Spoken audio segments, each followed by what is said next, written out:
my skin so gorgeous. We thank the life gorgeous. Thank the life gorgeous. I love the life gorgeous. Its torso is so tight.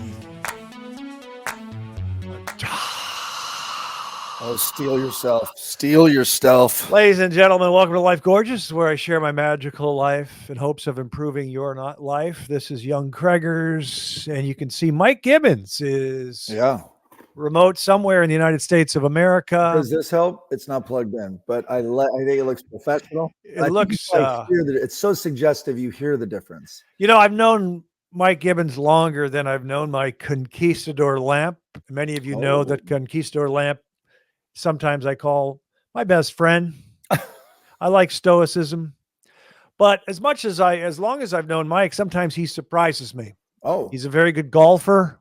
We'll talk about that potentially because I'm the worst and I don't golf. But I just found out, ladies and gentlemen, that the Netflix roast of Tom Brady, which was very successful and popular, I just found out Mike Gibbons was the head writer. Yeah. I was a co-EP and head writer on that thing, and I actually woke up to a text message from the GOAT himself this morning. Really? Peyton Manning. Right, exactly. No, but Tom, because I just helped him write his Hall of Fame, Patriots Hall of Fame induction speech. The one he did the other night. Yeah. Which I've only heard clips of, and one of them is "Life is Hard." You didn't write that one, did you?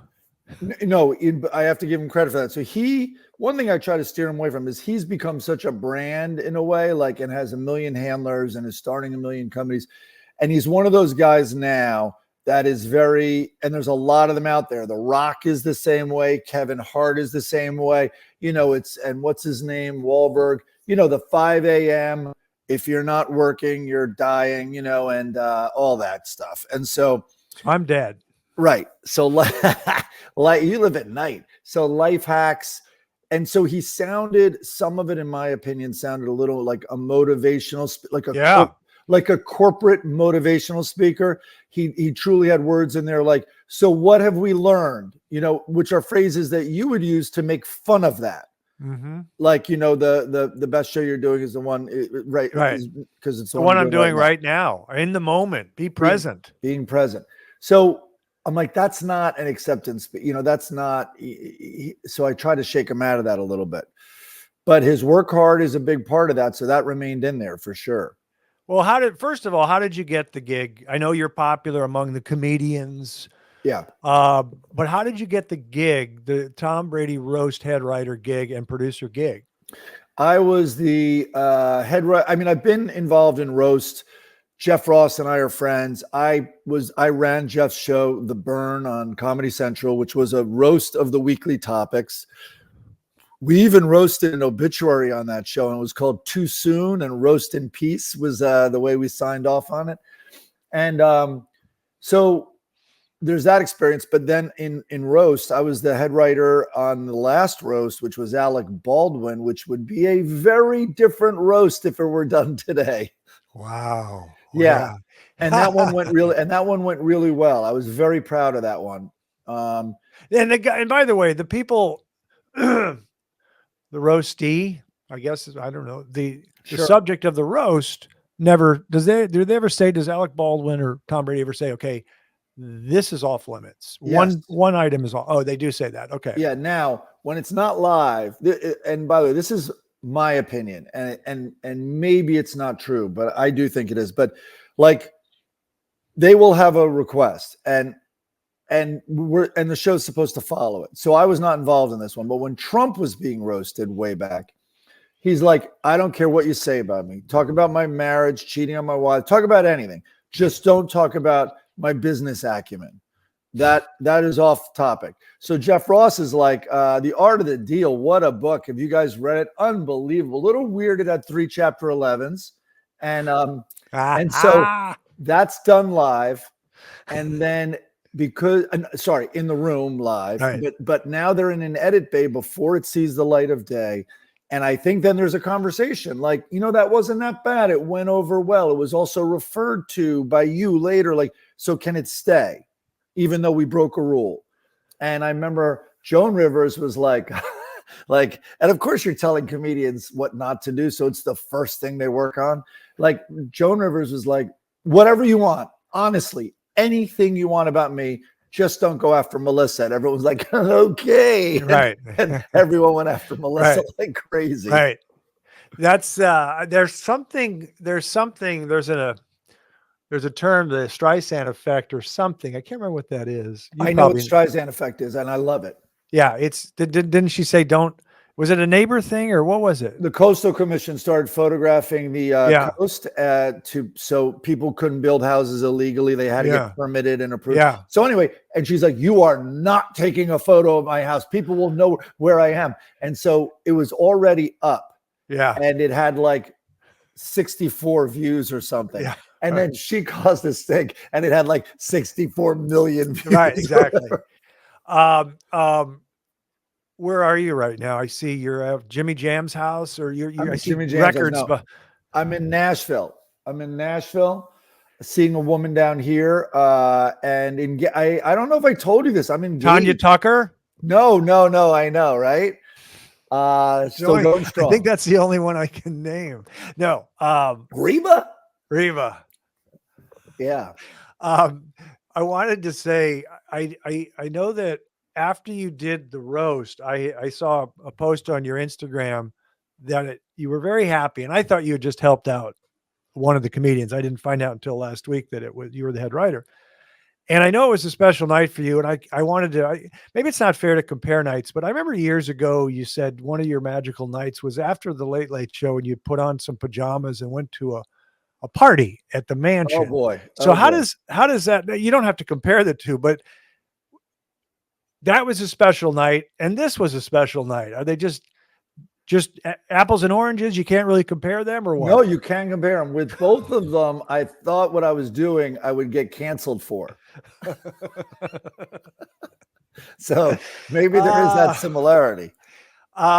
So what was the over-under on F-bombs there? If I say 100, was it over 100 F-bombs in the roast? That wasn't the problem. So halfway through, I'm like, am I canceled, or like, is this okay? And with the Baldwin, it's funny where comedy is. With the Baldwin roast, I was the exact opposite. I'm like, I don't give an S. Right. I go, people are coming here for this. Like it was before COVID, but the PC stuff from the extreme left and the extreme right, but like all the rumors of cancel, everything was getting incredibly soft. And I'm like, this is the place. I go, we're going to go, they're going to be smart jokes, which I'm proud to say they were, but we're going to go hard. Right. And Caitlyn Jenner then signed up, and I mean, gloves were off. It didn't matter. So this one, it's like, it's live. There's no controlling it. There's no cutting down on jokes. Live is, I thought, such a bad idea. Did Netflix say, did they know this was dangerous when did they approve the jokes and hear all the jokes? There's no way they knew all the jokes. There's no, they didn't know. There were a lot of last minute ads, but because it was live, that's the other thing. When a roast is not live, they don't care. They're like, we will start focusing when you cut it down. Like, we'll watch it live and give you notes. Like, you're not airing that joke or whatever it is. Right. And then there's also, like, you can't, of all things, you can call anyone the foulest thing you can think of, but don't mention Toyota. You know what I mean? There's also that part of being on Comedy Central. And now Netflix has ads. So there is some legitimate business concerns, but because it was live, I just want to get back to what I was saying about when I'm backstage watching and I'm like, all right, am I canceled or what? And meanwhile, I'm standing next to Belichick, and because he didn't come out to the stage till halfway through, and he's dying laughing, but I'm like, that's no barometer. like I can't judge this and its acceptance and by the critics by this lunatic, angriest man around. And so the one thing, getting back to your original question though, is it wasn't the F-bombs. To me, I didn't realize how many like homophobic jokes there'd be. Ah, And yes, I saw a bunch, but because, and I think we got away with it, even though I am personally a little embarrassed by it, but, and if they're smart, I'm not embarrassed by it, but like a clever thing, which you're clearly on the right side of the issue, but just the volume of them. And I think we got away with it because it's like locker room culture gets a little bit of a pass, or at least it's a pass from me, the head writer, in the writer's room. right. But every improv, like Gronkowski did the longest homophobic thing ever. And then he goes, I wrote that. I'm like, thank you, Rob. That might, for me, that might be the greatest line of the night, is that he just said he wrote that joke. Right. Hey, Mike, you just mentioned homophobic. There's another term called homoerotic, which I get a kick out of. And I remember writing something about some of my dreams where I'm shopping for turtlenecks with Gregory Peck. And someone said, is your character gay? I said, no, it's just, I like Gregory Peck and I'm a bit of a dandy when it comes to fashion. And I just, but there's a difference. We don't have to get into homophobic and homoerotic. And anyways, I sometimes enjoy homoerotic jokes, if that's I love that you picked the tamest one. You're shopping for turtlenecks. You also washed cars and sudsed up with jean shorts with people. We did a lot of fun stuff. So wait. I had so you heard, what were some of the jokes you had to kill? I guess you couldn't say them, but did you have to kill a lot of jokes or not? No, not really. It was, my biggest, if I had a do-over, and it's tough because these guys are coming in. So it was so when we're on Zooms with all of them, like the week before, like what do you, or even a week and a half before, like, what do you want to talk about? Here it is. Like, we get a feel for them. We pitch them some jokes that we've written ahead of time. Randy Moss comes on. And meanwhile, I had to educate. I hate the Patriots. I had to educate. I hate football because I'm a Jets fan. So I had to educate myself on all this stuff. And so, putting Ben Affleck aside, which was a whole other animal, Randy Moss comes on and goes, well, do you guys know when I was there? I'm like, yeah. And he's like, I was there between Deflategate and Spygate. And there were no scandals while I was there. And I'm like, oh, all right, that's kind of an interesting angle. Like, he's bragging about that. He's like, and I was like, why y'all didn't cheat while I was there? I'm like, oh my God, that's the greatest angle ever. That's great. That's funny. Yeah. And we had a lot of great jokes. Like on that angle, he'd be like, you had the black guy. Boston loves blaming a black guy. You had that built into it. Like, that's funny. Yeah. So here's a weird analogy, because you talk about cancel culture. I don't know if this makes sense, but I've always thought, how men that are a womanizer in our society, it's acceptable if it's a rock star because they know they have groupies. So if there's like if Bono is married, but you see him leaving with someone late at night in LA, and you go, he's a rock star, it's okay. But if it's a broadcaster or even an actor, sometimes they pass more judgment.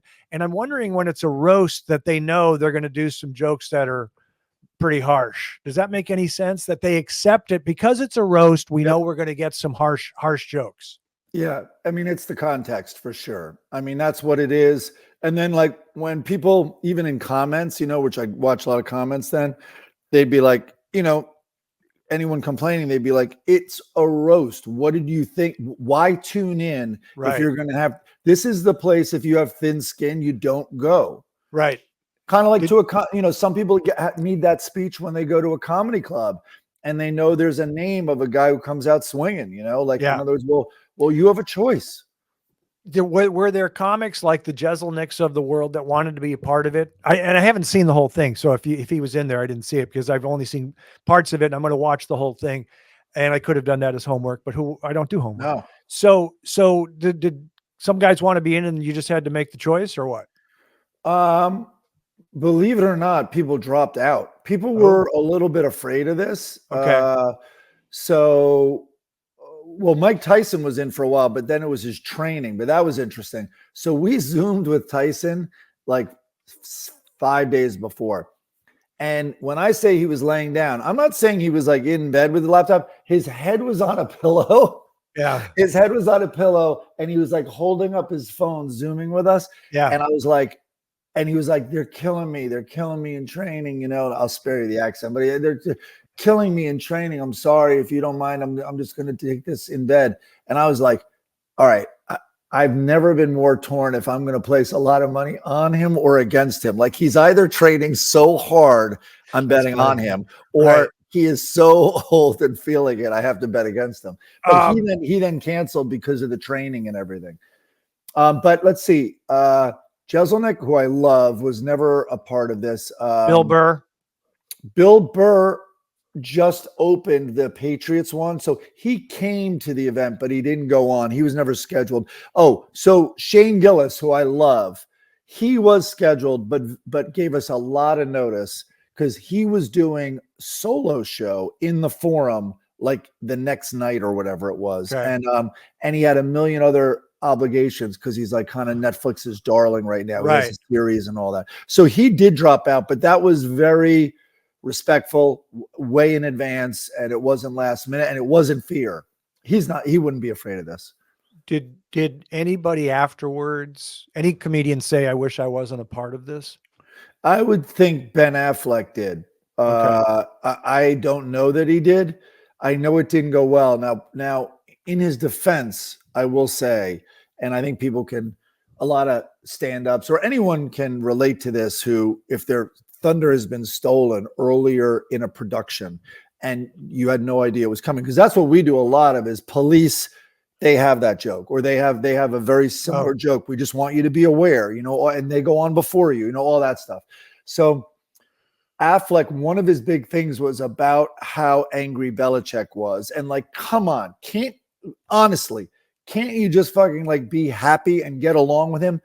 Before that, Kevin Hart improvised a let's all do a shot, which Belichick hated. If you go back and watch it, you'll see he's like, get up here, you're going to toast us. And he didn't. He was like, I'll raise a glass from here. Like he was so not into it because Kraft had just screwed over Belichick. He called Atlanta and said, Belichick is untrustworthy. And that's why Belichick is unemployed right now. Wow. So, and that had just happened a week earlier.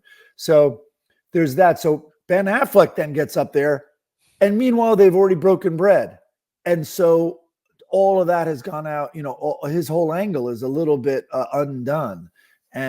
But there was something about, I don't know, it was interesting working with Ben. You and I have worked with Ben, and, you know, I mean, he's an Oscar-winning writer. He gets very intense. He goes a mile a minute. His ideas are flying out of him, and that's how it was with the Zoom. And I think there were just so many, it never got like a sort of central message. Yeah. Did you get any jokes in, Mike? Oh, I did. I got a ton in, but that's not bragging. I mean, there were. Of course you got a bunch in. It was over 3 hours long, you know. Yeah. But I think my favorite joke, which kept making Brady laugh, and which was good because we wrote it actually very much like it would be in your voice, this faux bravado. Like, it's time for me to save this once again, to pull this out of this clusterfuck out of the shitter. Sorry, bleep me if you want. So anyway, he kind of was like confused by, he's like, at one point during, he's like, isn't this a little cocky? And I'm just like, oh God, we can't take anything for granted here. Like, you know, we're not dealing with a comedian. We're like, it's over the top cocky. We wrote it so over the top. So he kind of would do it. And then all of a sudden I realized, oh my God, I think I know what's going on here. I go, dude, and I pull him aside, and this is the day before. And I go, I just rewatched your SNL appearance. I go, dude, this is SNL. You're doing a character. And I go, and you want to know when it's clearest? That joke I wrote where you keep laughing. I go, that's like SNL when you try not to break. I go, that's charming. Like, don't fight it too much. Or if you do fight it, let it be visible, because that's a great tell of that you're putting this on. Right. And the joke was, and there's rumors they had a little thing after his divorce, but last minute addition was Kim Kardashian. And so she was there, and so I wrote a joke, which I really liked because I think it's the truth. And it's also not really on her, which I think is so easy. So anyway, it's like, and Kim, thank you so much for being here. And then he tells everyone, he's like, Kim was terrified tonight, not because of this, but her kids are with their father. That's hilarious. I saw that one. That's hilarious. That's a great one. And he kept saying, I don't know if I can do that. I'm like, don't know if you can do it. It's the greatest target of all time. Yeah. And it's on her side. Yeah. Yeah. That's what did you learn more about in this, comedy or football? Because I know you're not a big football fan or sports fan. After Luke Hardeseka, you kind of dropped out of Sleeping Floyd. But no, did you did you learn anything about football, or just the machismo in the locker room, or what? I mean, I had to learn all these damn, it's 20 years, the amount, like, it's not just like learning his go-to receivers. Right. There were like 3 generations of go-to people. Right. And Tampa, no, I didn't know any of this, but I will say this, the cramming, what made it efficient, my learning curve was really steep, all due to that documentary, which I never would have watched, called Dynasty. And Ron Howard and, and his partner, I forget, but Grazer or whatever. Brian they made it. And those guys are interested, not in the Patriots. They're interested in story.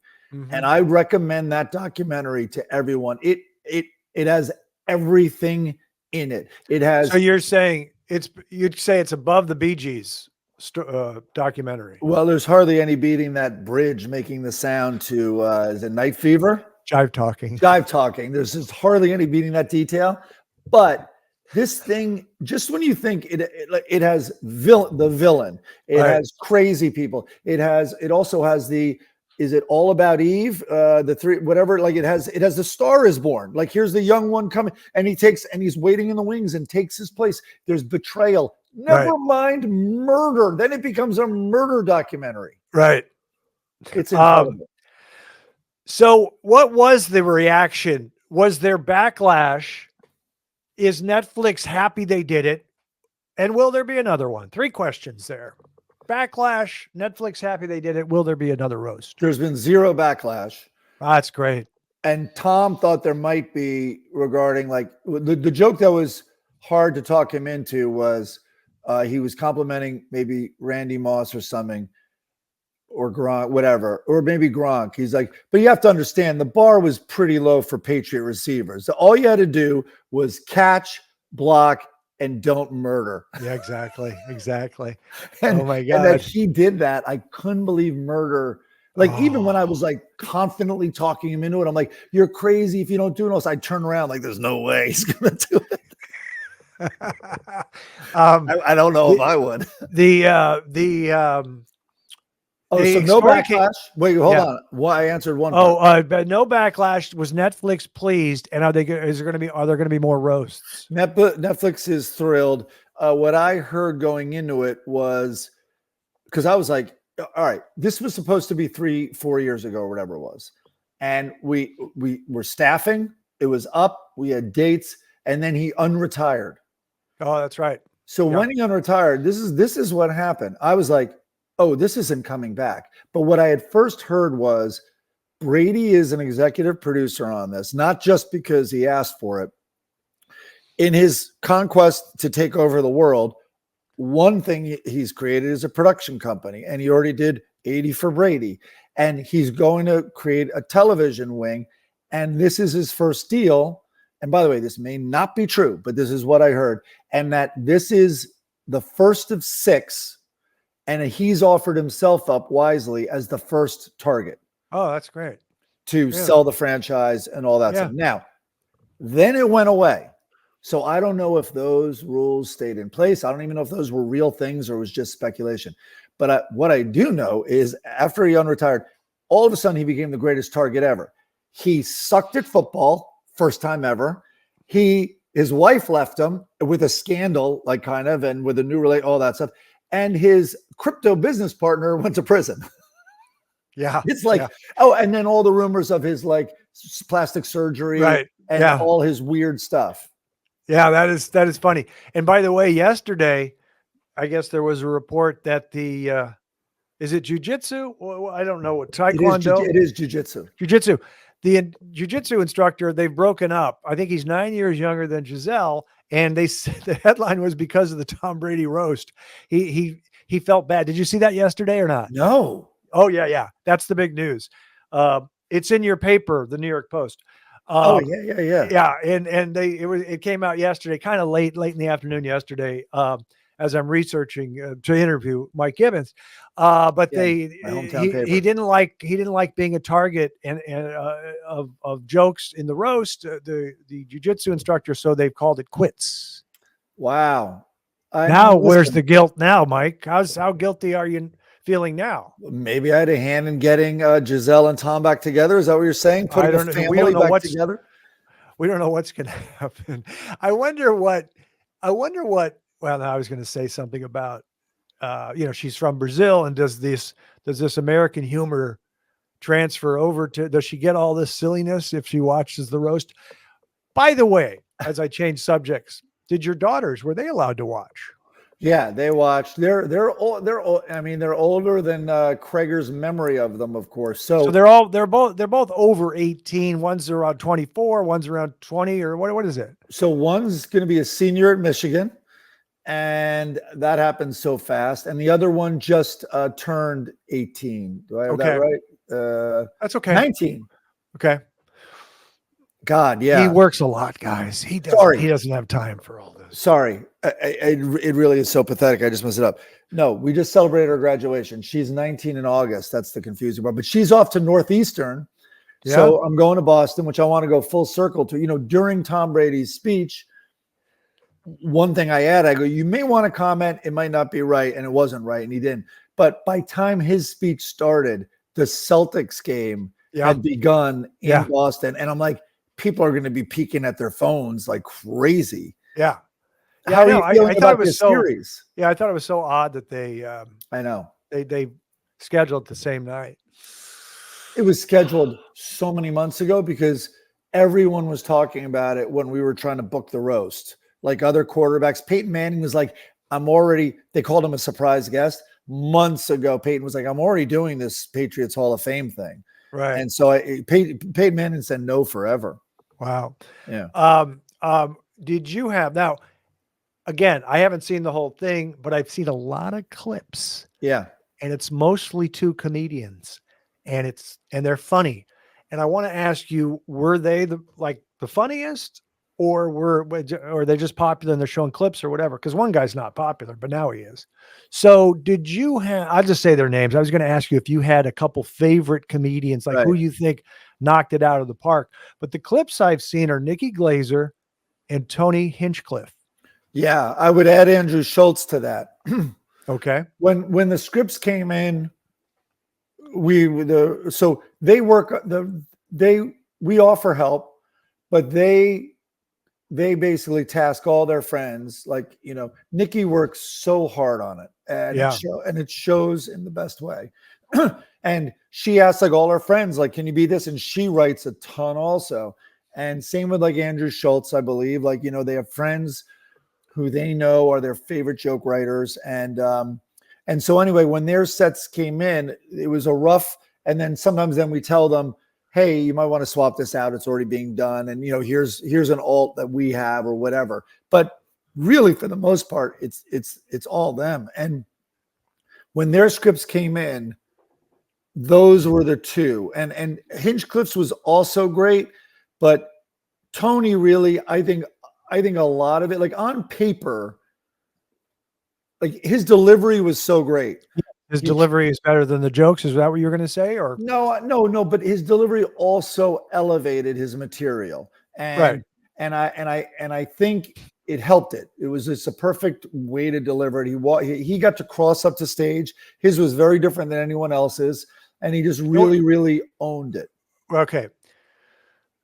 You're just saying he gets to cross up on stage. Are you saying is that a request that they have? Let me have a mic. Let me walk around. Or some you say you have to stand right here and do it? Or how does that work? No, there was a resistance. The roast was completely full. Over. It was supposed to be 90 minutes. Right. And I swear to God. And then we had to, the production had to inform the unions, this is now, no matter what, going to be over 2 hours. So you then get waivers or whatever it is. And the pay rates, it's now no longer a 90-minute show. It is a longer show. And so the unions, everyone gets paid more. And so, so the last time that happened was just over the 2 hour mark. It went to 3:04, whatever the hell it was. And so it was more than full.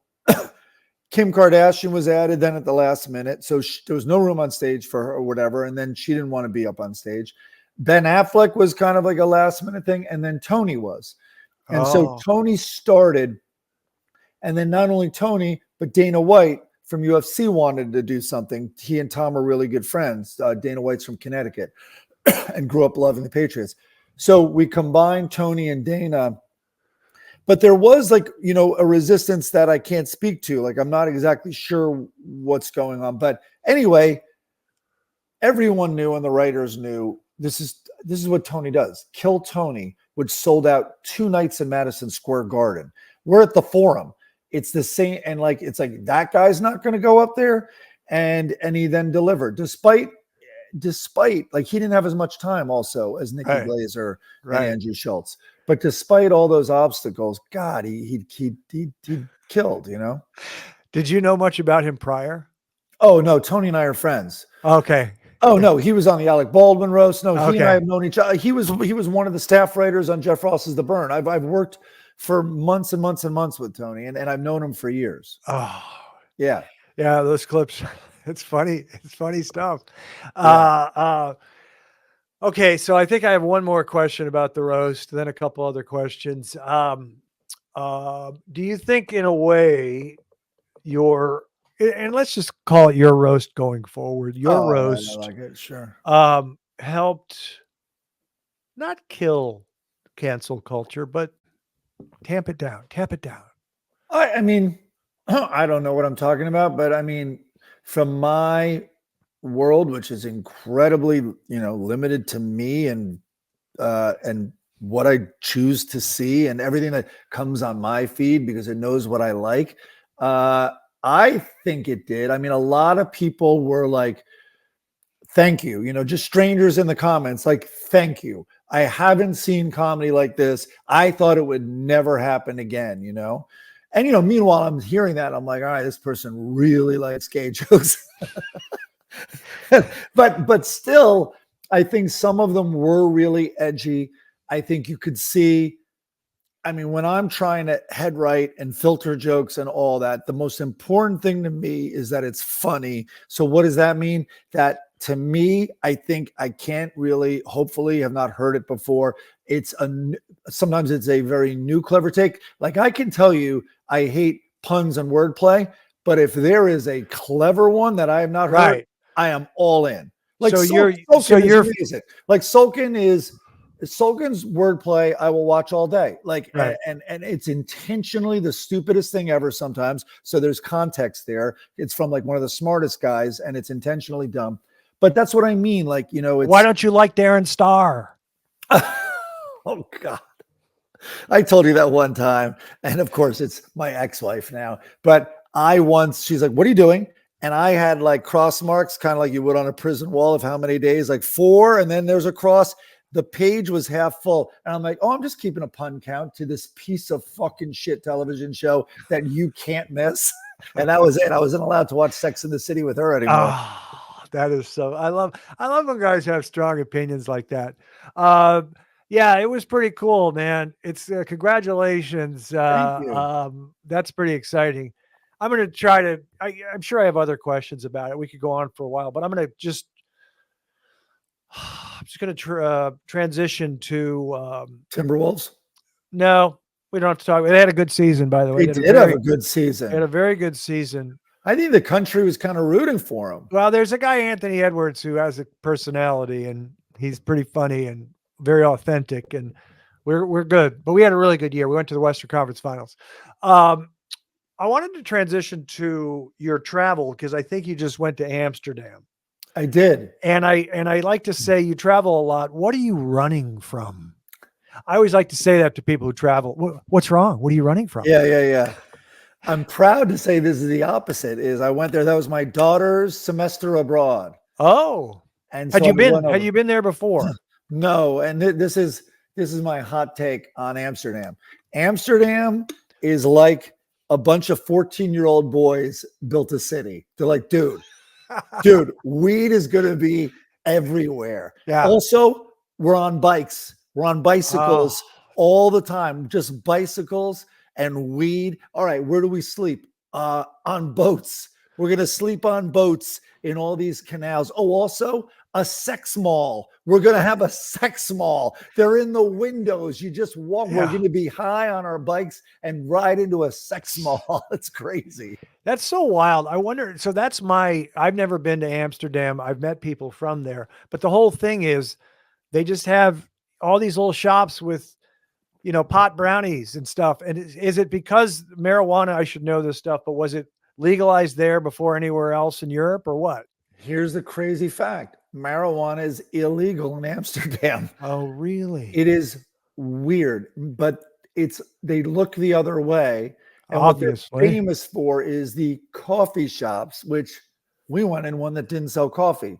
They had like sodas and stuff like that, but it's you buy weed. They have jars of it like you're getting potpourri, like with a little spoon, and then they'll give you papers, or they sell all types, but it's not legal. And then, but they were weird. So I went into a shop and I was like, he's like, and then they're like, oh, you're from California. Oh, you have to like double this. I'm like, what? I'm like, listen, I'm a lightweight. I can't get in that headspace where I feel out of control or I'll get paranoid. And I go, I'm like a 5 milligram guy. Like if it's a gummy, like I'm the baby entry level. And he's like, well, then you're going to have to double our 5. I'm like, that sounds like I'm going to be telling an Amsterdam story where I lost sense of who I was on a canal. So he's like, no, trust. Anyway, I didn't trust him. I only took like the 5. I didn't feel a goddamn thing. He's right. Oh. You'd think Amsterdam was what you said, like LA and California is following their lead, and it's not. It struck me as weird. And how long were you there? Were you there more than a week or less than a week? It is legalized prostitution, though. It is legalized that, and it's incredibly regulated. Oh. And so how did you handle that? And how much did you get deals on that? Well, they said from LA, you got to double it. I figured they applied to that also. So 4 at a time. No. This podcast is No, it's a beautiful city. It's incredible. The art, I mean, it's the Van Gogh Museum. Just everything there it's really beautiful. You have to be careful. You would love it. You have to be careful what you say on the Life Gorgeous, because this is not a safe space. Because this is so you could get canceled for your appearance on the Life Gorgeous, but not on the roast. I almost see the conquistador like shaking his head behind me. So I've activated my passport. I have an oversight in Europe because I don't like flying, but I'm going to do it with Princess Cherry. But the big oversight for me is Italy. So I've never been. But if I had to go to 3 places, because in my head, there's a lot of places I want to go back to Paris I was an adult. I was 22, 23, but now I want to go back. Not an adult. Yeah, I want to go back now because I want to go to the Ritz. I want to go to the Hemingway bar. I want to do some stuff at Paris. And of course, I love London, and I haven't been there. This was since the 90s. So if you said 3 places I should go, because it's hard for me to register 4 or 5, what would be the top 3 cities you'd recommend for me in Europe?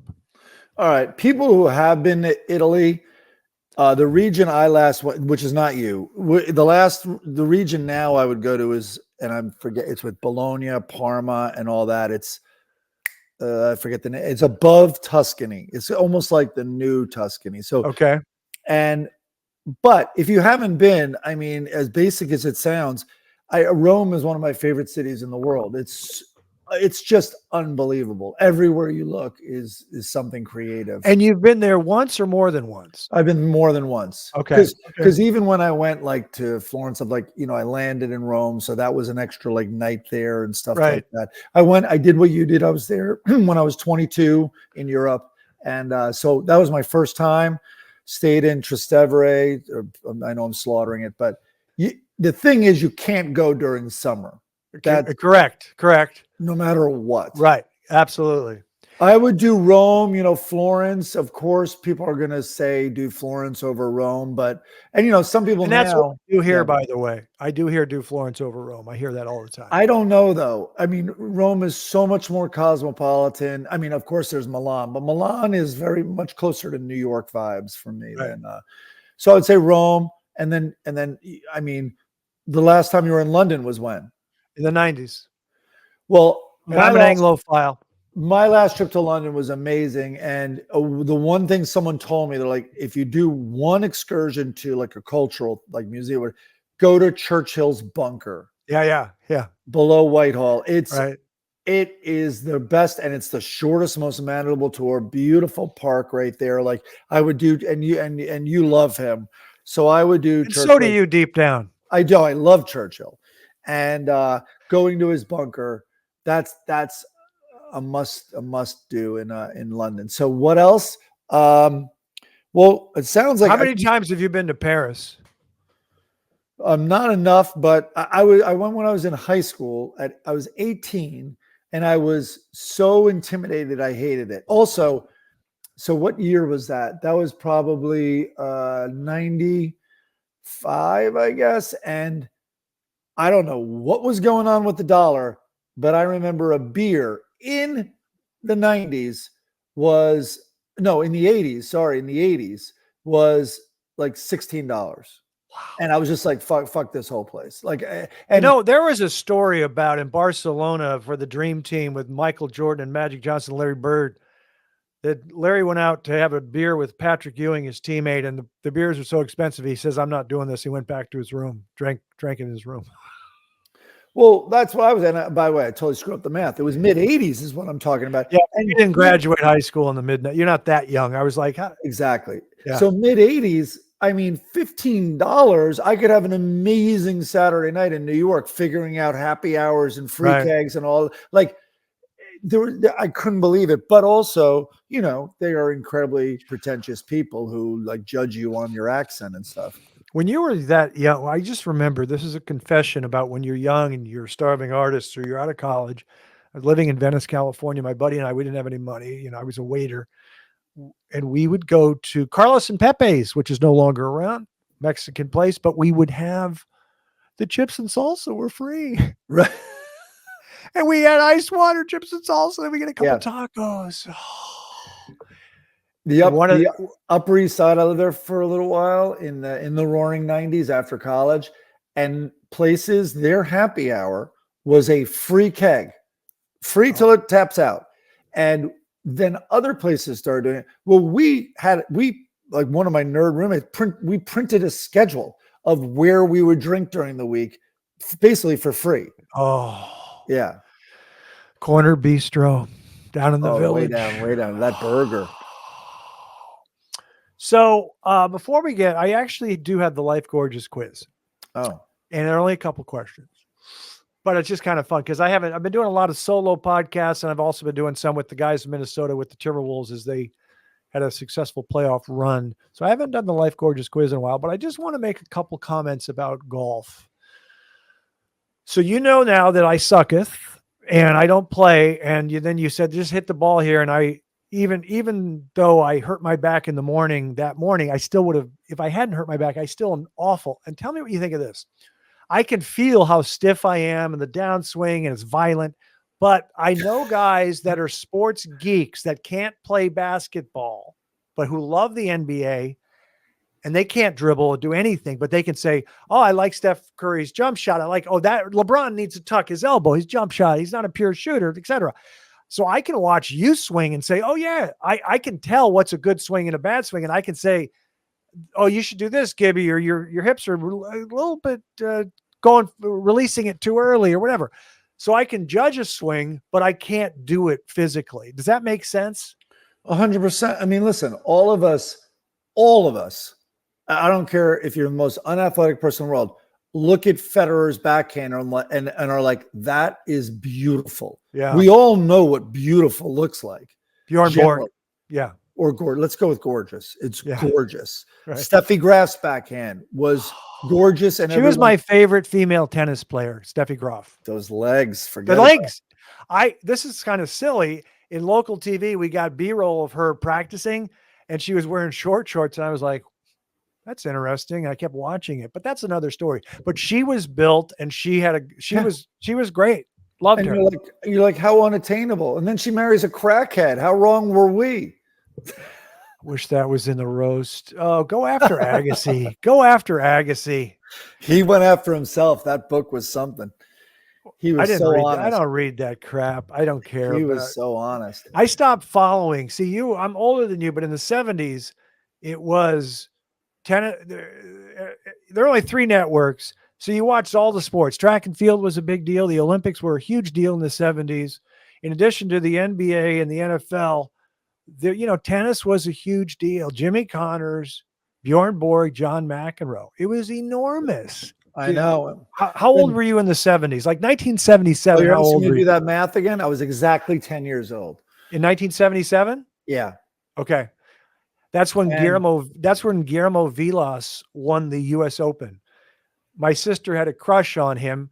He was Willie from the Pampas. He was from Buenos Aires, Argentina. He was a poet, and he dated Princess Caroline, whoever the older one is. Yes. Not Princess Stephanie, Princess Caroline.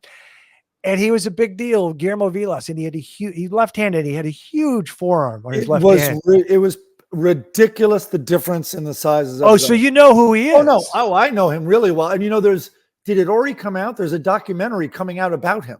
I did not know that. Yes. Look it up. It might have already come out. Wow. I will watch it. Yeah, he was like. No. I knew when I would forget it. When I was 10, I knew everybody. Yeah. I would go to the U.S. Open. It was so dirt cheap. And then, by the way, then in high school and college, we'd sneak in. We'd find the catering trucks, put on a white coat, and just walk in the back door of the U.S. Open in New York. Yeah, you're always doing illegal things. It's in your blood, man.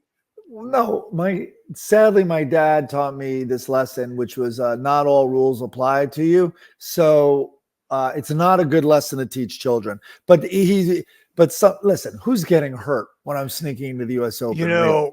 My dad told me something because he was a very honest man, and he would say some of these people who do things that are illegal, they don't think it's, as long as they don't get caught, it's okay. He would say those kind of things. Yeah. But that was did I ever tell you this? I was going to college at Montana State, and I was back one summer, and then I was going to go, and we went to a pizza place, and my mom got the all-you-could-eat salad bar. She didn't want any pizza. Dad and I got pizza, and my mom goes, "You want some of my salad?" And my dad says, "No, we didn't pay for that. That's yours. We don't do that." What? Yes, that's how honest he was. He wasn't as honest about his prescribed amount of cocktails he could have during the week. Didn't he save them till Friday or something like that? I do that. I save mine. I have one a week, but he would have one a night for a while. And it's so funny because he would come home from work and have a martini. And I don't know if you know those little droppers with a little dropper with a rubber thing you squeeze. And I'd make them for him. He'd only have one. I never saw him buzz. He'd only have one. And I had to measure out what I thought was vodka. But years later, he says, "No, those were gin. Those were gin." I said, "I didn't know that," because now he doesn't drink gin. He only drank vodka. Right. But I'd have to make it for him. But he was disciplined that way. And he told me when I was an adult, he said, "We have to watch ourselves, because we do. We all do." But the other thing that was weird is my brother and I, in our 20s, up in San Francisco, I was out of college. We went to some steakhouse and we tried a martini. I was 22, 23, and let's be like Dad. And we hated it. This is like turpentine. It's hard. So I didn't start drinking vodka until my 30s. I drank beer and wine in my 20s. I think this helps some of the young people. Yeah. And the weirdest thing is, I talked to my dad later. He goes, "Yeah, I didn't start drinking hard liquor until my 30s either." Wow. Look at that. And I know people that have an issue. I've met guys that have stopped drinking at age 40, and they say, "Well, I started when I was 14. Yeah. I was one of those guys, but that's what I thought. That's what I thought. Well, you were one of those guys, because you said you had some rough nights in college. I started blacking out, which terrified me, and there was no internet. So I'm in Boston University's library, literally looking up blackouts. And I thought, holy shit, like I'm not going to have a brain in 10 years. I didn't know what was happening. Right. And so I quit all hard alcohol because hard alcohol is what was doing it. And of course I didn't stop drinking, but I really affected me. And I've never really drank like that since then. Like, in other words, I've never blacked out since then. Yeah. And I've just always been way more aware of it. But that was a good scare. I was scared straight. Yeah. And because I do talk to the young people about drinking in moderation on the Life Gorgeous, don't chase the night. Is your drinking now, would you say, totally under control? Oh, yeah. In fact, I try to take opportunities to not drink as much as I can. Like, so before the girls were off to college and they were with me half the time, I would use that half the time not to drink. So by definition, 2 weeks a month, I wouldn't drink. That's great. And I think it did a lot. They say, I did read a thing, a doctor chimed in, and I don't know if it's true, but a doctor chimed in on like dry November or whatever it is that people do, or dry January. January, yeah. That it's actually very beneficial because it's amazing how much like the liver can come back from like kind of beating it up, and that it's not just a stunt, but that your body really, is grateful for it. You're right. The human body's amazing. I told you I had my liver tested and it was all good. And you were nervous about it. Yeah, I was very excited. That's good. I just think some people are a little different than others where they can drink more. We only have so many drinks in us. So at some point you might stop drinking when you're 70 because it wears you out. And I want to always be able to have a little bit. That's my goal. I think I told you, Tim Allen, I met him and we were talking and he's clean and sober. And he said, he was crazy when he was doing the sitcom first time, whatever the first sitcom he did was in the 80s or 90s, whatever it was. The Home Improvement one. Is that it? Yeah. By the way, the dirty secret about that is Home Improvement beats Seinfeld every week. Yeah, I remember hearing that. Yeah. Yeah. I think I was telling somebody, a writer friend of mine, I said, I left late night. I go, I can't believe that, it's always, late night host pitted against other late night hosts. The sitcoms are just like Seinfeld's great and Frasier's great. And he says, the guys in Seinfeld hate Home Improvement. I said, what are you talking about? I go, what are you talking about? He goes, the Home Improvement does really well and they can't believe it. So, but I said to him, he told me during Home Improvement, he was just like in a limousine with his buddies, just going back and forth on Sunset, just drinking and stopping at all the places. He said, out of control. So he got clean and sober. I think I've told you this, but I just love hearing it. I said, do you ever miss it? And he goes, only when I travel, fly to Hawaii, land, get in the lobby. Okay, here we go. Right. We can't do anything. Yeah. You travel, you check in, you get down to the lobby. Here we go.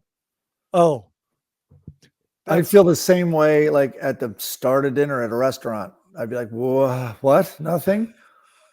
Yeah. So that's why I'm very pleased that it's just cut way back. And it's, here's a little trick I'm doing lately is I will somehow have I remember being like, brutally hungover in college, right? And being like, I remember the sweet spot. I remember the sweet spot of the night where I was like, I feel great.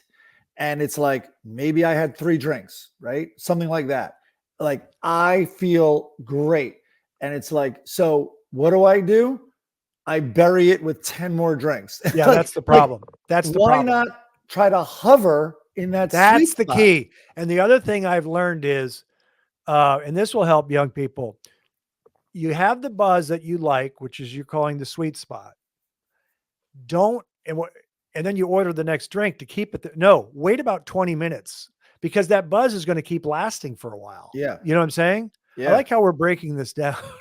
So, and then some of my friends in Minnesota are like, I didn't know Kilborn drank so much. Yeah, exactly. Well, last thing I'll say, my move now, and of course we're going to be called a pussy, but my move now is even if I'm like, I do want to drink or whatever, but it's almost like eating. Like if I'm going to sit down and watch something I'm really excited, a game or start a new series or whatever it is, it's like the impulse when you go to the movies. Like I want something.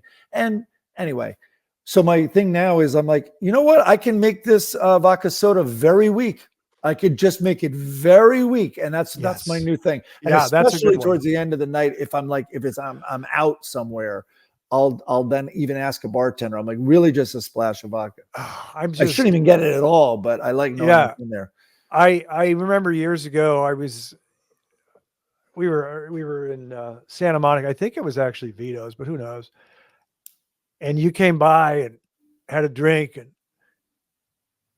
I didn't need to, but I had a third vodka. Yeah. And no reason to. Right. And next time I talked to you, he goes, how'd that third vodka feel, Craig? Which is true. It's like, I was like, yeah, I didn't need that. That was asinine. Yeah. But that's why I'm so grateful that the human body heals, and it's amazing. Like you said, the liver regenerates or whatever it does. Yeah. It's amazing. Okay. So I'm going to finish up with something fun here called the Life Gorgeous Quiz. Okay. And this is simple questions, profound insights. Here's a question I asked actually our friend Goldie. Oh, by the way, at the roast, yes, I chatted with Rich Eisen. We talked all about you on the floor of the roast. Did he say hello? Yeah, well, he had me on his show after that. Oh, I know. That's why we were all. And I said to him on the air, I said, great job. I said, and I had just seen, I didn't even fit. It was getting through Kevin Hart. I didn't, so many F-bombs. I know. And I said to him, Rich, I saw you there, and I watched part of it. I had to cleanse myself by watching a couple episodes of Frasier, which he enjoyed.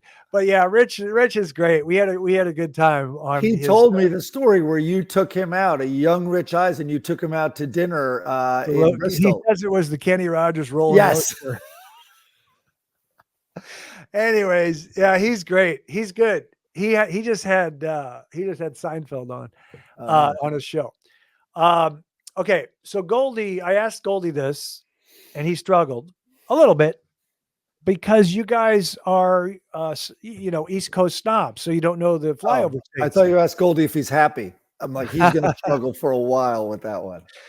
So there are 4 states that border Minnesota. Yeah. Can you name 3 of the 4 states that border Minnesota? Because you're from the East Coast and then you lived on the West Coast, so you might not know the Midwest. I'm going to go, Wisconsin, North Dakota, South Dakota, and then I would put the southern border. Oh God, is it Iowa? Yes, it is. Okay, yes, it is. You just did it.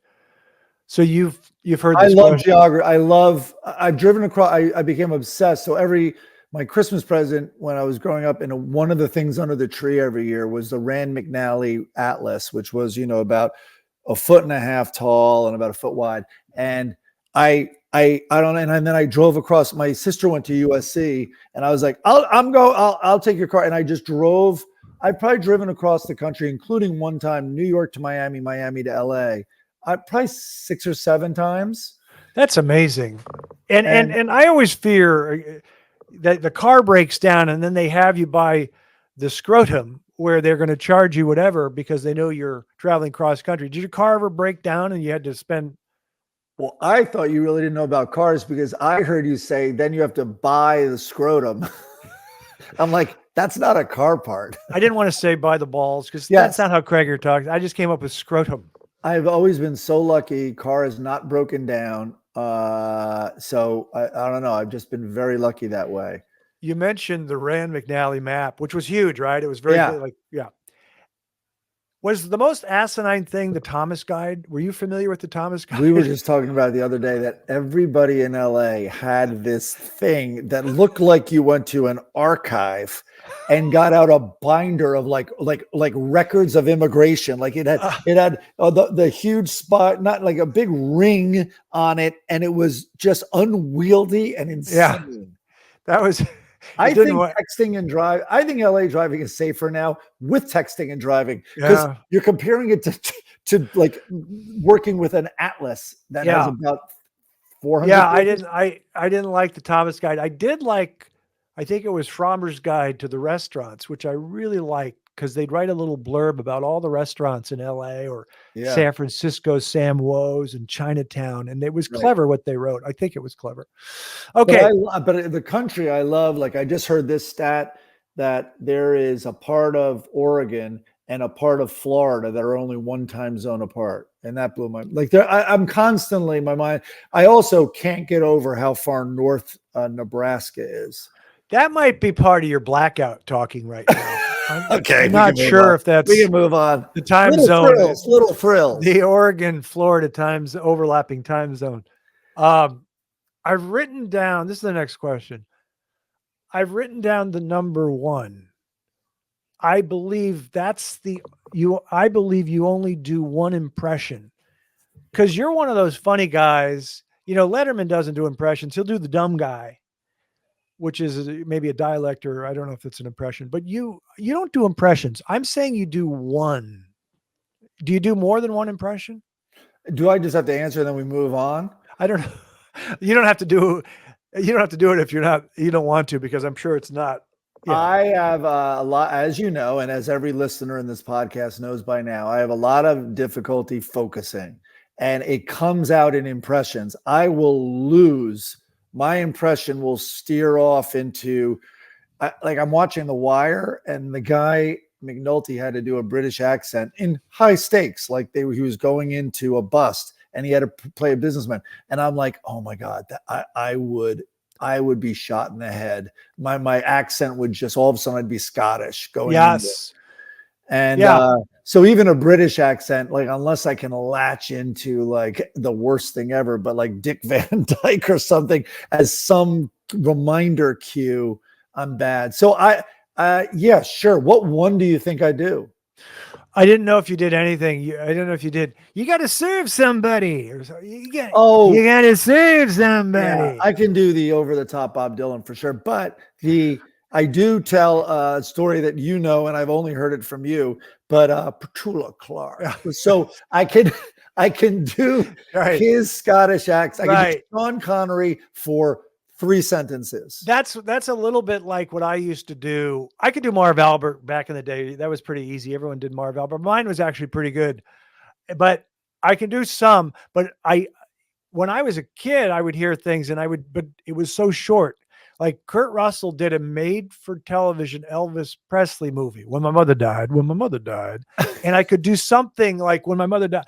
And we had a teacher named Bob Crafson, a social teacher in 8th grade. And you don't know what Bob Crafson sounds like, but my friends thought it was good.